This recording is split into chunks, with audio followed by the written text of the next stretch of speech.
Hello, everyone.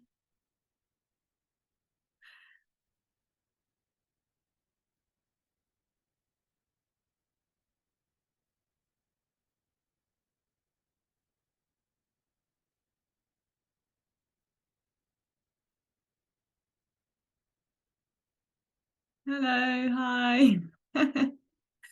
Hiya. Hi, see. Hiya.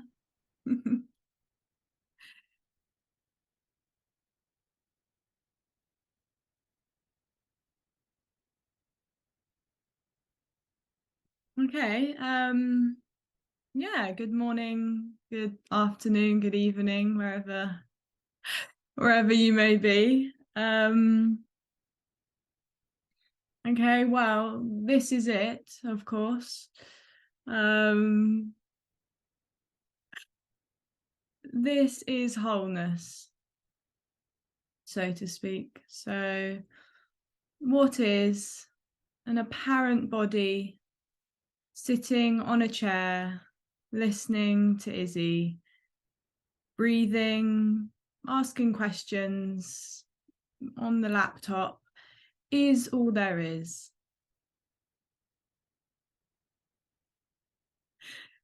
So what is just naturally whole and complete, one could say, and just naturally perfect, just as it is. Nothing could be added or taken away for it to become more whole and complete, more what it is. So nothing could and nothing needs to be added or taken away for it to become more of what it is, more whole and complete. And so, of course, that one could say is all that's being suggested here. But in and of itself, of course, it's not a message. There is no message. There is no teaching, no advice, no method or path. And so one could say that these apparent meetings or apparent talking seems to come as a response, one could say, to this so-called experience that seems to claim that I am here and that I am real and I have a life and I am happening. And of course, this is an illusion. There is no one. So there's no one inside the body, there's no one as the body, and there's no one outside the body. There just is no one. And there never has been, so to speak. So no one needs to or possibly could die or fall away or collapse or explode into boundlessness. Of course not, no. There is already no one. And so for the so-called individual, this can seem, on the one hand, very attractive and maybe relaxing or whatever. Of course, that's just what appears to be happening. But on the other hand, this can seem quite threatening, one could say, because this is it. There is nothing better or worse than just what appears to be happening, sitting on Zoom. So anyone's welcome to add to that, to comment. Yeah, have a chat, ask questions, whatever comes up. There's no right or wrong. And so you're welcome to just unmute yourself, type in the chat, whatever you want to do. Yeah, let's see what happens this morning.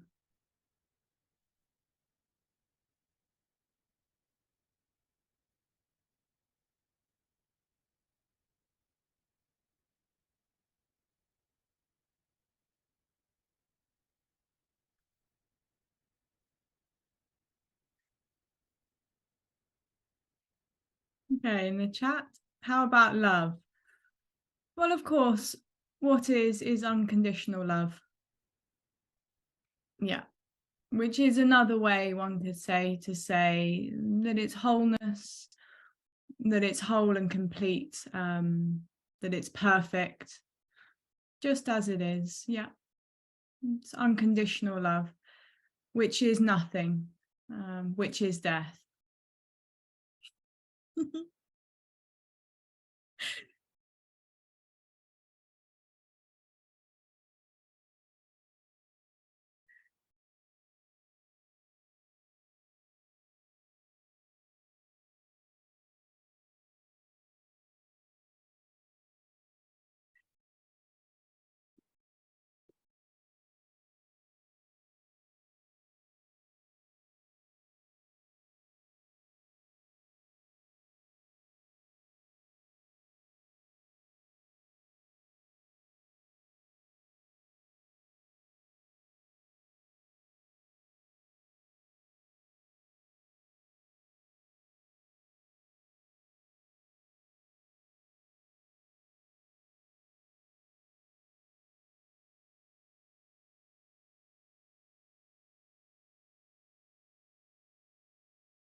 In the chat as well, do life and death go hand in hand with each other? Of course, I mean, in this sense, neither exist.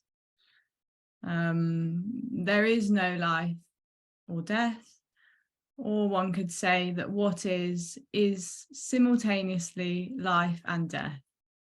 Yeah. I mean, of course, life and death are just concepts, just words.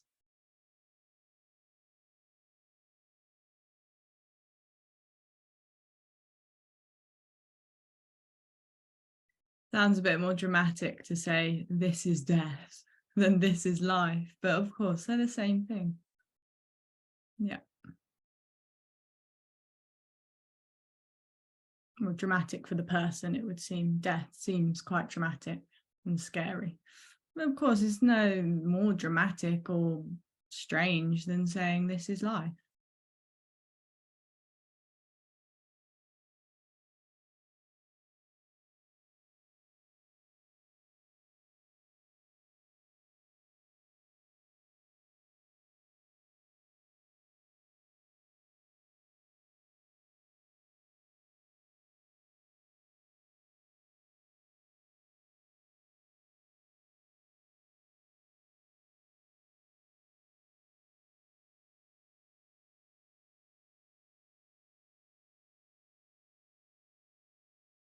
Okay, in the chat as well.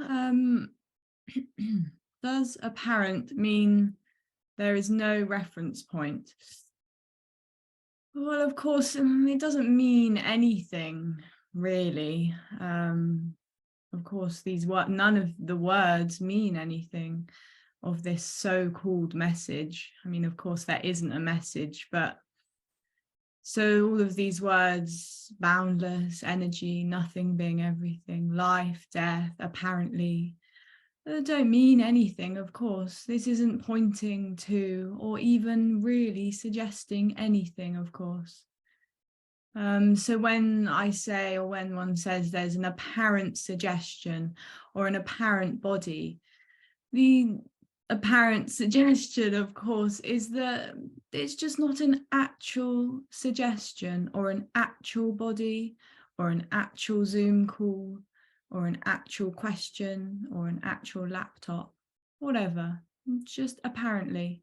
So one could say this word sort of seems to allude to the fact that it's just neither real nor unreal. So sitting on Zoom, apparently sitting on Zoom with Izzy, just can't be said to be definitely happening or definitely not happening. There's just nothing or no one who could just say or confirm either way. Is sitting on Zoom actually happening?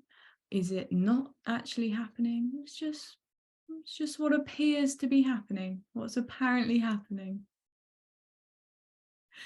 And this seems to be of course, this seems to be the part that the apparent individual can't grasp, will never grasp. Of course, there isn't one in the first place to grasp or not grasp. But as a story, of course, the so-called individual seems to live in the world of black and white, right and wrong, good and bad, real, unreal, total duality, has to be one or the other. This apparently seems to, one could say, be the whole of the so-called message. And just nothing is, it's just what appears to be happening. Which of course me seems to hates that sort of uncertainty, one could say. It wants to know, apparently.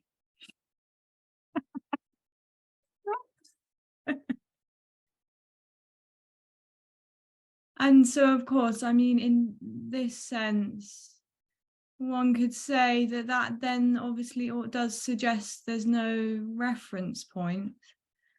I don't know if those two tie up in that way, sort of with the wording of the question, but of course there is no reference point. So yeah.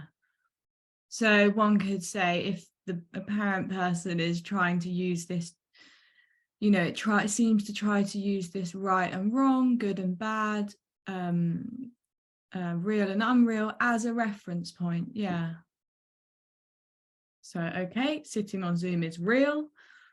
Okay, that can be my reference. There's a lot of this isn't conscious in that sense, but I can, go from there. I can stay on top of this and know what this is. So yeah, there just is no reference point. There already is no one trying to work out if it's real or unreal.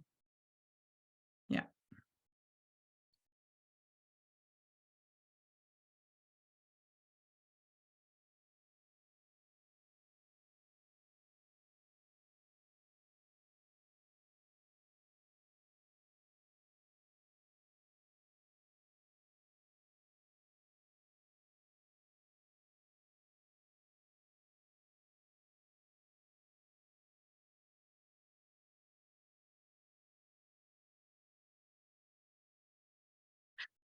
Okay, it's another one in the chat. There is no one. Now what? Well, exactly. This seems to be the apparent experience of the person, is the person seems to be this constant, now what? What's next? What are we doing next? What's the plan for tomorrow? Of course, there's nothing wrong with this. It's just what appears to be happening. But energetically, for the so-called person, this seems to be this restlessness, one could say, this agitation. What's next? Even it can become more subtle on the so-called spiritual path. What meditation is next? What meta practice can I do next? Whatever it is. How can I let go more? And there is no one, full stop. There's no now what.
Okay, in the chat, what do you think about this being human thing?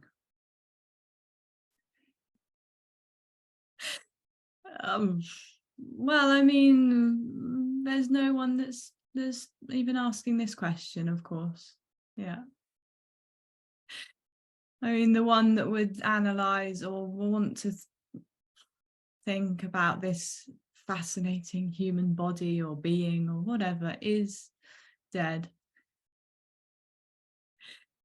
So totally normal, of course. There just seems to be an apparent human being, an apparent body. And totally normal, apparent functioning.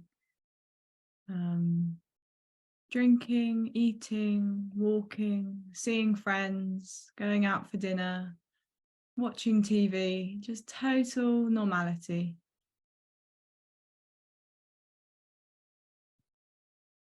And even this thing that would think it's pretty cool or it's pretty mysterious or wonderful or magical is dead. There's just plain and simply just what appears to be happening. There's no mystery about it. There's no depth to it.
Okay, in the chat. Hello, Izzy. My son, 7 years old, constantly says, "What are you doing next?"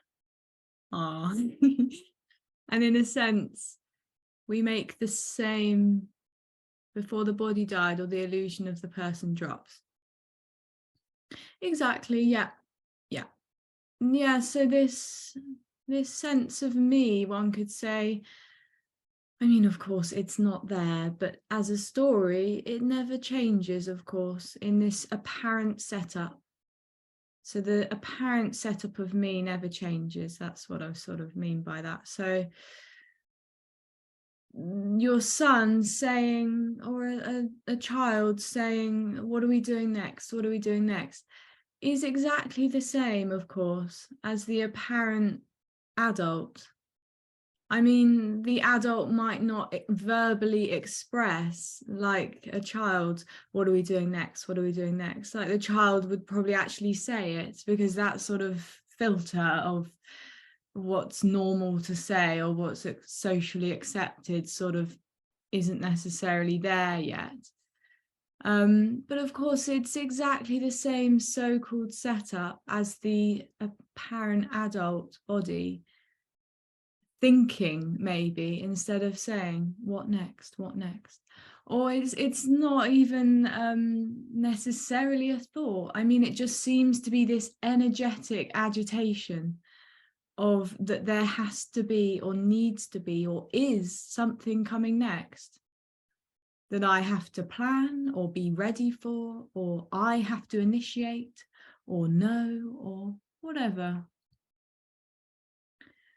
So exactly, totally the same as the child saying that, and in its sort of sense of this energetic sense of waiting for something or needing something in the future. Yeah.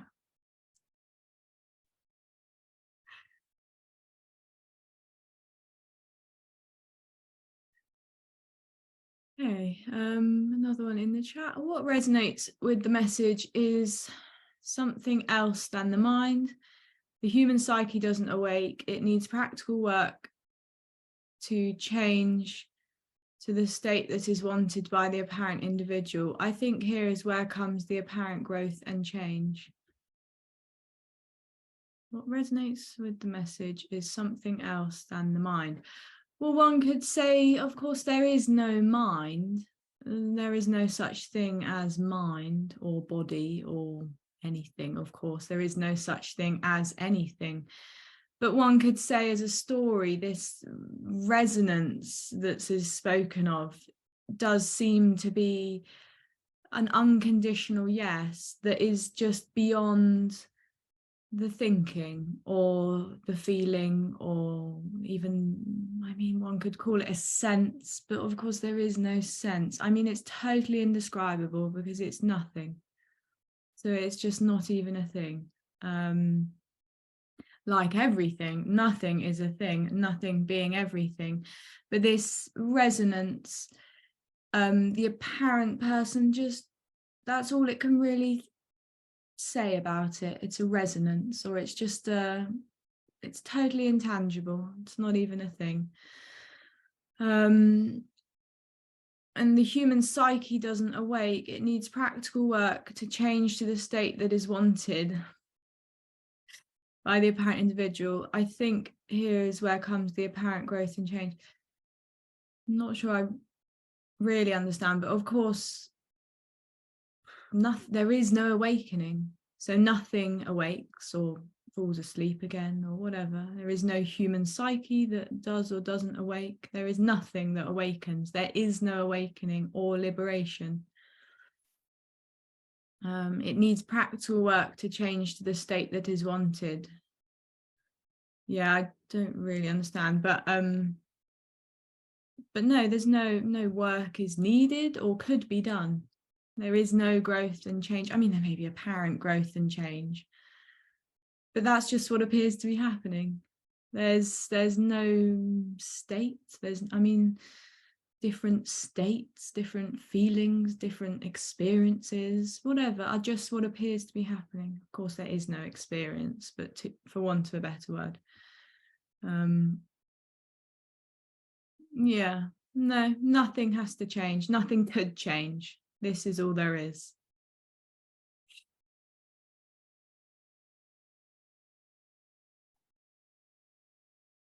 How does learning happen when there's not knowing what's right or wrong? I'm at a school and they teach what is good or bad for a human body. Well, of course, yeah. This seems to be what appears to be happening, is a lot of so-called bodies teaching what is right or wrong. And of course, there's nothing wrong with this, but it's just total and utter. I mean, it's just totally, I'm hesitant to say garbage. I mean, of course, there's nothing wrong with it. It's just what appears to be happening, but there just is no right or wrong, good or bad. I mean, there might be apparent good or bad, you know, all this scientific evidence about what's good for us and what's bad for us. But I mean, there already is no one making these choices. And as a story, this whole thing just seems to then become another thing the individual has to try and protect itself from. This is bad, this must be avoided, this is good, this must be put on a pedestal, or whatever it is. I mean, it just turns into another religion, another set of rules, another thing to follow that seems to be the way to do life or how to approach life. Yeah. There is no approach to life. It's totally impossible. I mean, not even there's no approach. There just is no one who could approach life if there was. There is just life, boundlessly life. So how does learning happen when there's not knowing what's right or wrong? Well, of course, learning doesn't actually happen. There is no actual learning. I mean, there's, as I say, there's apparent right or wrong. So there may be going to school, doing a course, learning about the human body, apparently learning about the human body, apparently learning about history, about science, whatever it is, but there's nothing in it. So learning is just learning. There's no beginning to it and no end, and there's not, yeah, of course, it's totally purposeless. So the sort of, well, the motivation to learn, I mean, seems to just totally have collapsed here.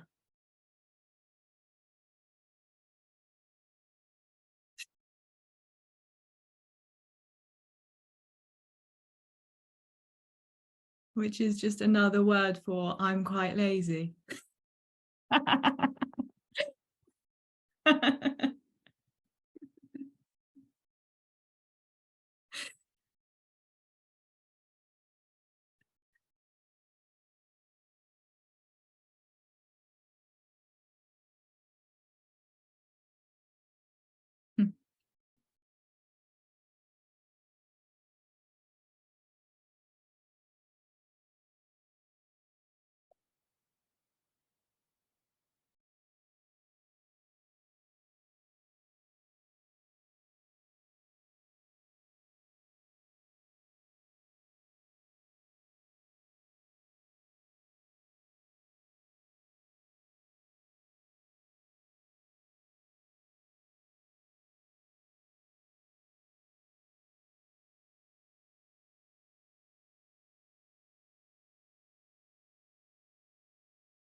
Okay, in the chat.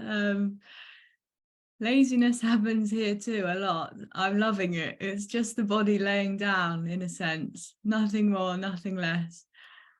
Mine sometimes goes, do more, work harder, but I'm sustaining my life and it's just what it is. Exactly.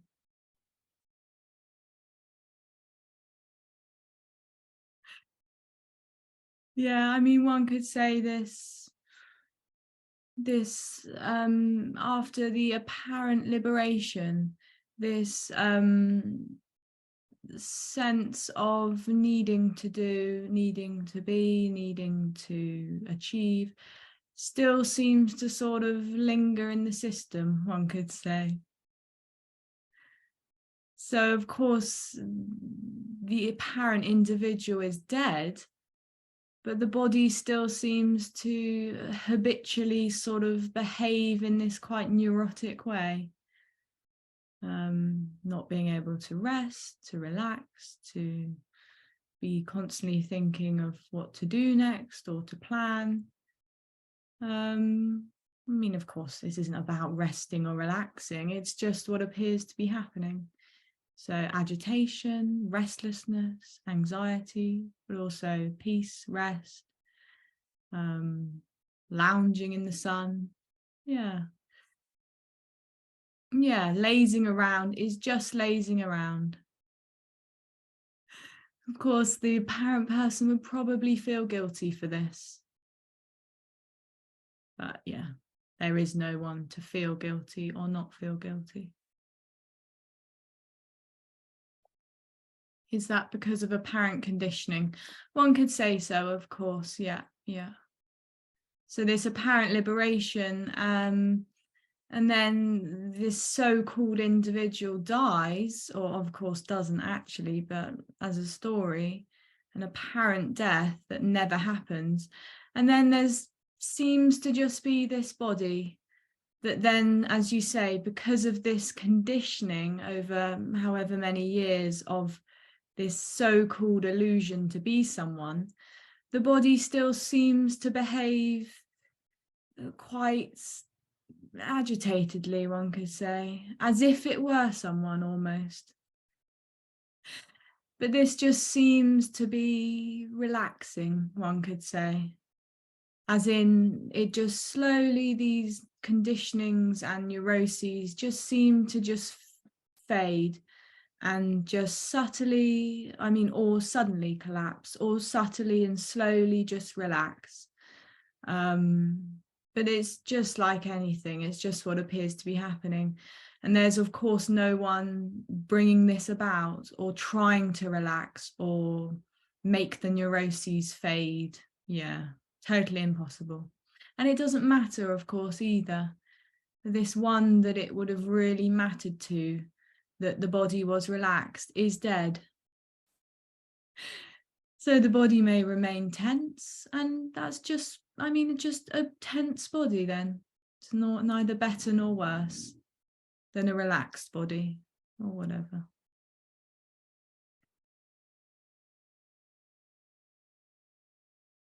Okay, in the chat, I think this is following on from question earlier. I meant that everything is the same for someone who heard the message or not. Things happen naturally to the body. This message is useless for the person, but something else happening that is life itself, the unknown. Of course, yeah. One could say, I mean, there is no message, of course. So there's just totally, I mean, there's no one listening to this. There is no one.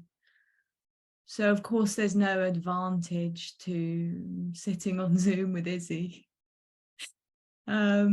Versus doing the shopping or going on a walk. Yeah. And this apparent message is totally useless for the apparent person, or totally useless, full stop.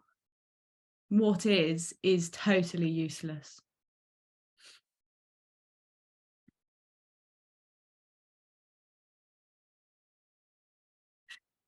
Not a very good sales pitch.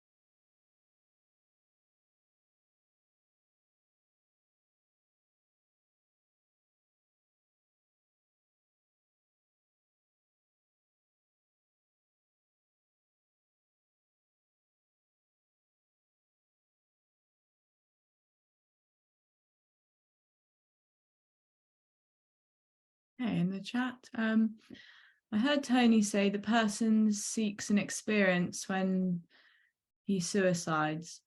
I agree with that, but it's the last experience of the person. Can you tell more about that, please? I agree with that, but it's the last experience of the person. Can you tell more about that, please? I mean, well, of course, obviously the first thing to say is that this apparent message doesn't suggest that anyone should or shouldn't do anything.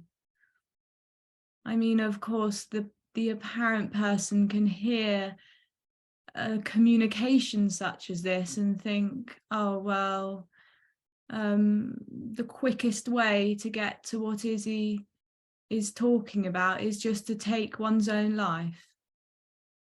But of course, I mean, there's nothing being suggested here, but of course that's not being suggested. That would be a misunderstanding, one could say. But of course, like you say, one could say the person really is seeking their own death constantly. So whether this may turn into explicitly seeking through taking one's own life, actually taking one's own life, or as in suicide, or through other things, the person more commonly and less so-called dramatically seems to seek their own death through substances, through sex, through experiences, objects, money, relationships, jobs. I mean, there's no difference between seeking suicide or seeking death through suicide, so-called suicide, and seeking death through money or through sex. It is exactly the same absence, one could say, that the person seems to be seeking, to lose oneself in something, or whatever. So I'm not too sure what you mean by I agree with that, but it's the last experience of the person. Maybe in terms of this thing with actually taking one's life seems to, for the so-called person, seems to be this last right almost. That, you know, if it all gets too much, then at least, you know, I have this one last thing I can just do. And so, of course, I mean, this is the biggest form of hope, of course. I mean, suicide is the ultimate hope, like everything else, like seeking money. I mean, it's of course, suicide to the so-called person, even just speaking about it can seem, you know, like it's a lot more dramatic. Or because this whole idea of actual death sounds totally traumatic and devastating for the so-called person. So, I mean, yeah, of course, suicide is hope, hoping for something better, hoping for the end, hoping for death. There is no death. Or this is death already. Apparently sitting on Zoom is death.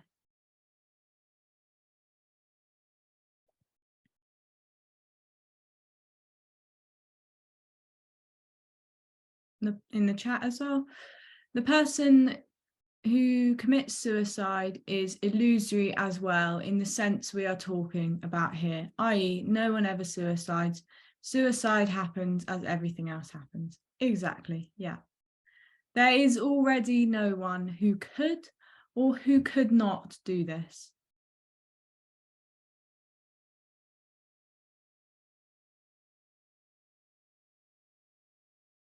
But of course, as I say, this isn't suggesting that anyone should or shouldn't do anything.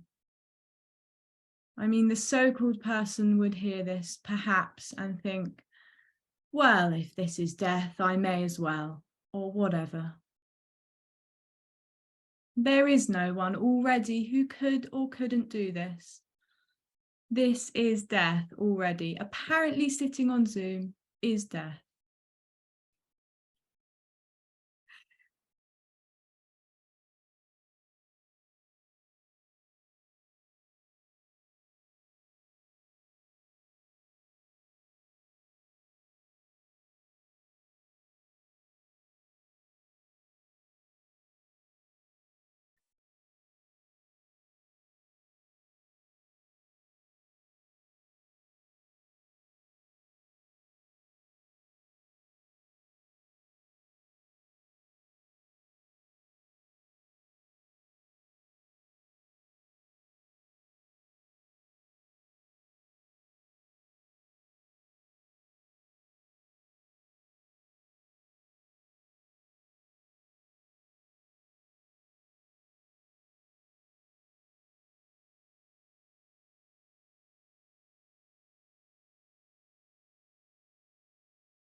Hey, in the chat.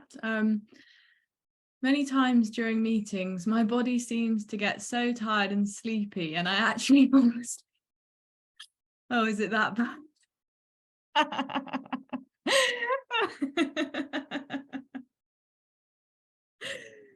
And I fall asleep almost every time. Yeah. Just what's happening, I assume. Yeah, of course. Yeah. No, I'm kidding. Sorry, not meant that way. No, I'm joking. But I mean, I remember I used to find this quite relaxing and quite reassuring, one could say. And sort of, it seemed like the only thing that could just sort of, I just listened and it just would sort of have a soothing effect in some way. I mean, of course, that's not, well, it just seems to be what's happening. There's nothing wrong with that. There's nothing right with that. But obviously I quickly turn this, and the apparent person seems to do this, turn this into a sort of therapy. If I was feeling a bit anxious or there was a lot of pain, I'll just listen to Andreas. And there was sort of this love-hate relationship, one could say. It's sort of, sometimes it would help feel a little more relaxed or a little more at ease, and other times it just would be the worst thing in the world to listen to. There is no liberation. There is no end. So this seems to be the apparent loop of the person. Sometimes it's, oh, great, there is no end, brilliant, oh, that's lovely, the birds are outside, the sun's shining, great. And then other times, this pain, fear, and there is no end. And then, not interested.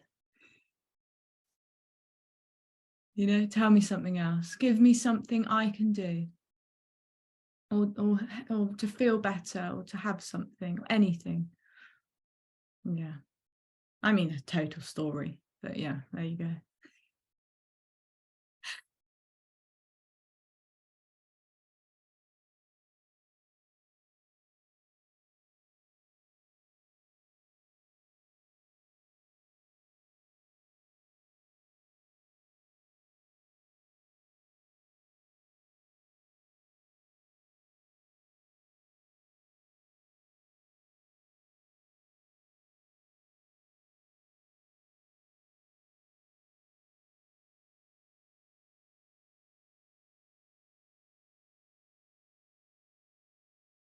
Okay, in the chat. When you don't speak to anyone in Zoom, what do you perceive then? No persons. Well, I'm not sure if you mean when no one actually speaks in terms of a voice and it's just in the chat. But I mean, there is no perceiving. I mean, there are no persons. There is no one. So whether there's typing in the chat or apparently responding, or whether there's an apparent voice talking on the laptop, there is no one. And there's no experience of me speaking to no one. No, of course not. There is no me. There is no other. So this whole sort of game of the perceiver, the perceived, and the perception, or me, the speaking, and you I'm speaking to, it just totally collapses. I mean, of course, it's not there anyway. It seems to be this apparent illusion that seems to begin with me, that I am here, I am listening, and Izzy is speaking. No, there is no one. So this whole triad of so-called experience is totally illusory already and never happens. And so I don't perceive there being no one. There just is no one. I don't perceive. I am dead.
Okay, in the chat.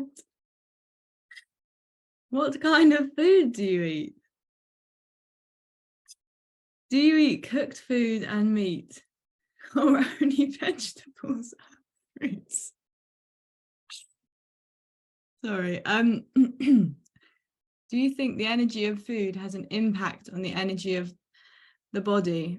Many people associate this topic with awakening. Yeah, I mean, what is your opinion? I mean, well, of course, there is no opinion. I mean, the one that would care or would have this opinion is dead. I mean, but of course, yeah, I mean, this apparent person. Sorry, there's just another one in the chat. My wife wants to know if you like spaghetti and meatballs. Well, you're making me hungry now. If you're offering. But I mean, of course, the so-called person would use anything as a path, a so-called path or a so-called religion. And so, yeah, as you say, a lot of people seem to associate anything with these so-called awakenings. But yeah, food does seem to be one. Having the right diet, not eating this, only eating this, not eating meat, being a vegetarian or a vegan. I mean, whatever, of course, there's nothing wrong with this. I mean, there's just natural preferences, one could say, but it seems to run so-called deeper than this for the person. It seems to be something morally associated with this. If I don't eat meat, then I'm a good person. Or whatever. I mean, it ends up being really, if I don't eat at all, then I'm a good person. I mean, totally boring. And of course, there's this total so-called dreamlike thinking process, hoping that if I do this, something good will happen. Or if I am good, something good will happen. I mean, of course, this whole thing of good or bad, right or wrong, just totally collapses. And so, no, I don't just eat fruit and vegetables. Thank goodness. Just totally normal. The body eats what it wants. This one that would care or control in this way is dead.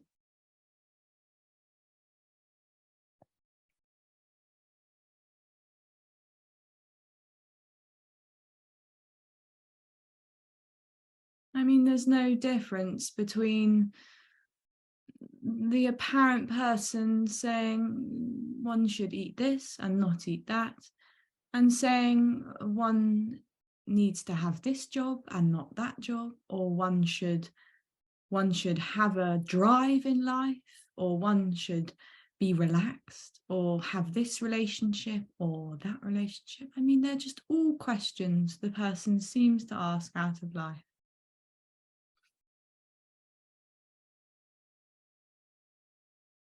Okay. Couple more in the chat.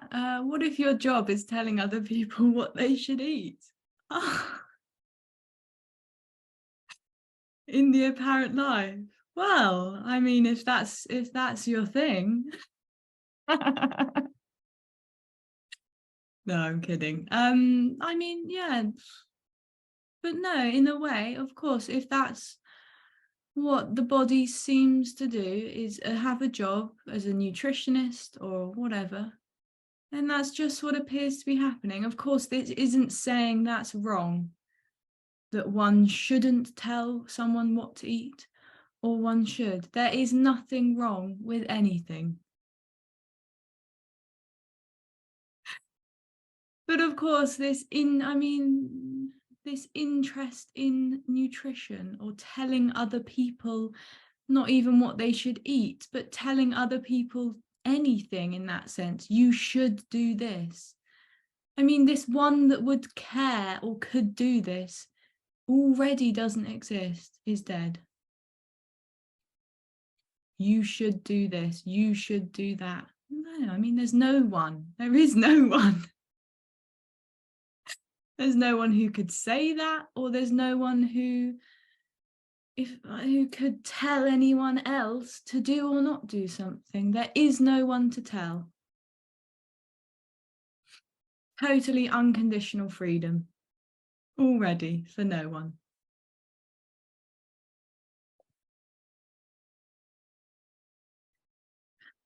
Okay, in the chat, would you say all fear is the fear of death? I mean, one could say so, of course, yeah. I know in this, I know this can be quite a common thing in sort of so-called spirituality, that all fear is the fear of death. I mean, so one could say so as a story, but of course there is no death. So to actually take this as an actual, that all fear is the fear of death, it seems quite sort of existential and deep to me in many ways. So of course not actually, but one could say that what the so-called individual seems to be avoiding is its own death. Yeah, in that way. And so, I mean, spirituality would probably take this and sort of, if there was an anxious body or whatever, would then, you know, maybe anxious to publicly speak or something, would say, well, that's the fear of death. Well, I mean, maybe it's just the fear of public speaking, but I mean, so this is what I mean in the sense it seems to go like this claim seems to take things quite deep when there is no depth. But of course, one could say as a story that what the individual is constantly seems to be avoiding, I would probably say, is their death. But at the same time, also, of course, longing for that death. So again, it's that same closed loop, illusory loop.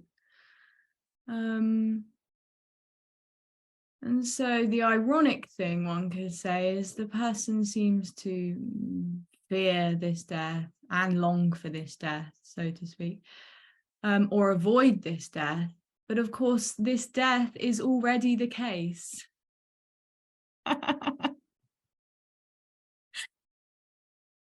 So I guess with this thing that all fear is the fear of death, it might be like implying there's an actual death, and there isn't. This is death. So of course, this fear is also illusory. And there's nothing to fear in that way. Nothing bigger or deeper or in the future, some big black hole that you're going to be swallowed into or whatever. The individual creates all these stories about death, heaven, hell. Yeah, it's just this. And if sitting on Zoom with Izzy is the fear of death, then I apologize.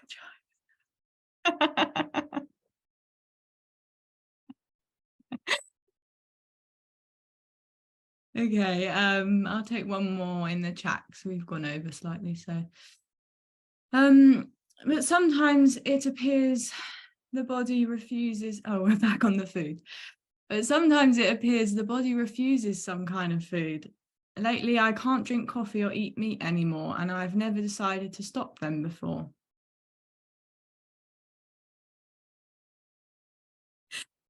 Well, I mean, of course, there is no response. It's just what appears to be happening. Of course, there's no meaning in that. It doesn't, like anything, it doesn't mean anything. The body no longer drinks coffee or no longer eats meat. That's just what appears to be happening. like everything, there is no deeper reason.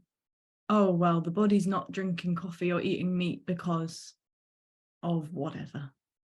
It's on a detox, or it's awakening and realizing there's compassion for all beings. Oh,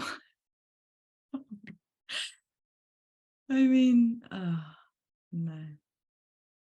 There is no because to that question or to anything. There is no why.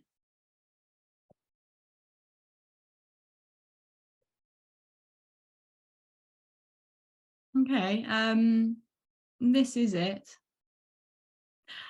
This is everything. So sitting with Izzy, apparently sitting with Izzy on Zoom for an hour or so, listening, breathing, typing is all there is. And it's naturally whole and complete, just as it is. So the next meeting will be next Wednesday, as usual, at 6 p.m. BST, which is British summertime, which I believe is 1 p.m. EST, American Standard Time, Eastern Time anyway. And then next weekend, this time next weekend pretty much, there won't be this usual hour meeting because I'm running the Zoom intensive, I mean, which is basically this, of course, but just a little bit longer. So we do a 2-hour call in the morning and a 2-hour call in the afternoon for Saturday and for Sunday. And yeah, there's a nice little group that are coming, gathering, sort of have registered already, and everyone's welcome. So if you'd like to be a part of it, just drop me an email. I can send you the links.